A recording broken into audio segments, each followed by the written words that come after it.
Hello, welcome to சுவையான சமையலறை.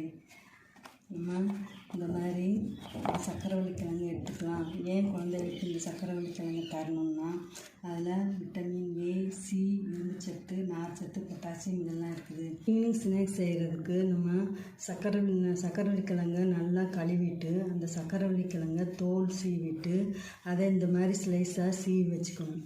சீவி வச்சுட்டு அதுக்கப்புறம் நல்லா தண்ணி ஊற்றி 2 டைம் கழுவி எடுத்துக்கணும். ஸ்லைஸாக சீவினதுக்கப்புறம் நல்லா கழுவி இந்த மாதிரி ஒரு சொட்டு தண்ணி இல்லாமல் எடுத்துக்கோங்க. அதோட ஒரு வெங்காயம், ஒரு 2 பச்சை மிளகாய், கொஞ்சமாக மல்லி இலை, கொஞ்சமாக கருவேப்பிலை, கொஞ்சமாக பச்சரிசி மாவு,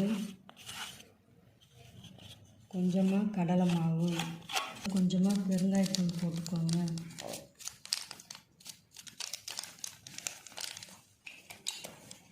தேவைக்கு அளவாக உப்பு போட்டுக்கோங்க.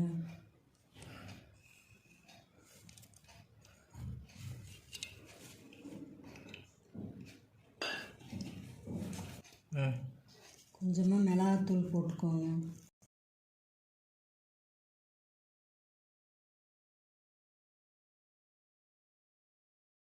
தோசைட்டில் போடுறதுக்கு பதமாக இப்படி பிசைஞ்சிக்கோங்க. பிசைஞ்சிட்டு அடுத்து நம்ம தோசைட்டியில் அடை ஊற்ற போகலாம் வாங்க. சக்கரவள்ளி கிழங்கு அடை பேன்லேயும் செய்யலாம், தோசைட்டிலையும் செய்யலாம். நான் இப்போ தோசைட்டில் செய்ய போகிறேன். 2 ஸ்பூன் எண்ணெய் ஊற்றிக்கோங்க. வச்சு இப்படியே தட்டி விடுங்க.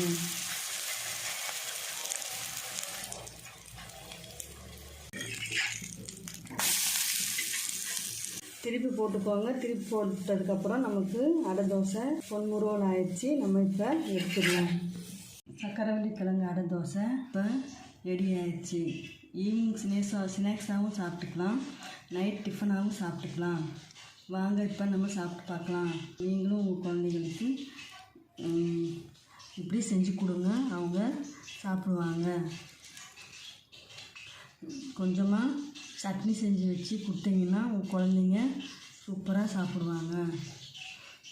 நீங்களும் இதே மாதிரி சக்கரவள்ளி கிழங்கு அடை செஞ்சு பாருங்கள். வீடியோ பிடிச்சிருந்தா லைக் பண்ணுங்கள், சப்ஸ்கிரைப் பண்ணுங்கள், உங்கள் ஃப்ரெண்ட்ஸ் அண்ட் ஃபேமிலிக்கு ஷேர் பண்ணுங்கள்.